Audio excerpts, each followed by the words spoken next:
अर्ध्या रात्री बालिकाश्रम रस्त्यावर हिट अँड रनचा थरार CCTVमध्ये कैद.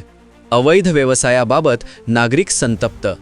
शनिवारी रात्री झालेल्या हिट आणि रन या प्रकारानंतर बालिकाश्रम रोडवरील नागरिकांमध्ये भीतीचे वातावरण निर्माण झाले.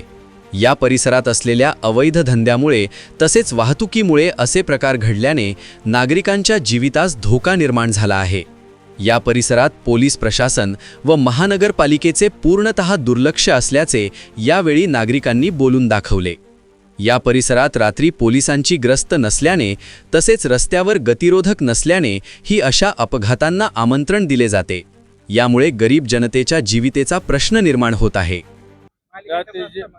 बालिकाश्रम रोड ड्रॉप कलेक्शन पशी खाली जाधव मळा ही आमची ढोरवस्ती. हे कंटिन्यू इथं कोणी लोक रात्री हिंडतात 1-2 वाजता आणि आमचे कोणी जागे नसतात. हे कुठं बी रात्री भांडणं तर न करतात. आता हे गाड्या ठोकल्यात तिथं, हे माझ्या दुकानाचे बी नुकसान झाले इथं. यांच्या रिक्षाचं बिचाऱ्यांच्या कितीक बी ठोकल्यात नाही का. आता हे भरपाईचं काय. कालच आम्ही आंदोलन केलं तर हे व्यसन मुक्ती केंद्रासाठी संग्रामभाई यांनी आमच्या.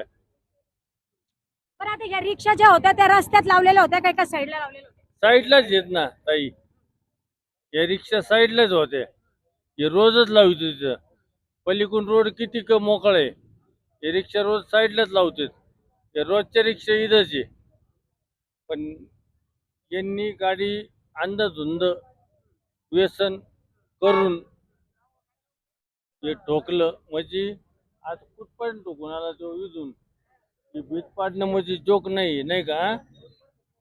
एवढं ठोकून जर या रिक्षा जर भीत किती आणते हा, भीत किती आणते. ही भीत ठोकून या रिक्षा इकडं, हे रिक्षा इकडले ठोकले त्यांनी हा. ही जर घटना दिवसा घडली असती तर मोठ्या प्रमाणात जीवितहानी देखील झाली असती. मोठ्या प्रमाणात जीवनहानी इतकी झाली असती ना. हे रिक्षात कसं राहतं, हे आमचे इथले वयस्कर लोक बसलेले राहतात का, इथे समोर बसलेले आहेत. हे बसलेले असतात नाही का. आपले रिक्षा लावलेत आपल्यात नाही का, सगळे आमचेच आहेत नाही का. आता तुमची काय मागणी? आमची एवढीच मागणी आहे, रिक्षा भरपाई आणि सगळी भरपाई आम्हाला मिळावं. त्या रोडला संध्याकाळी कंटिन्यू पेट्रोलिंग पाहिजे. 11 वाजल्यानंतर सर्व बंद झालं पाहिजे.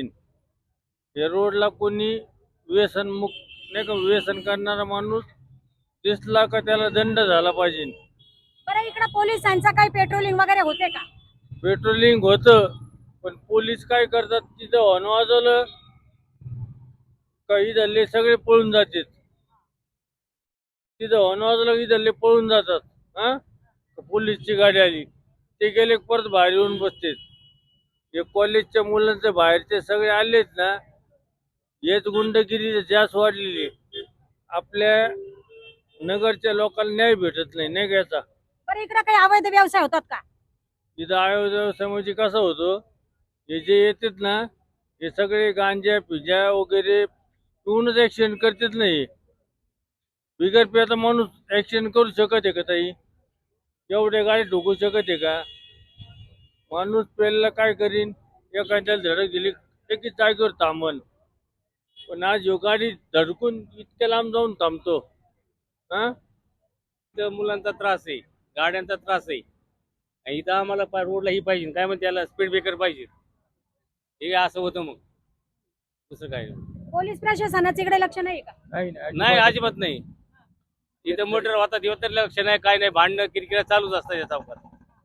याकडे लक्ष द्यावं पोलिसांनी. पोलीस अधिकाऱ्यांनी लक्ष द्यायला पाहिजे. आमचं एवढं म्हणणं आहे, दुसरं काही काय रात्री पेट्रोलिंग वगैरे होत नाही इकडं?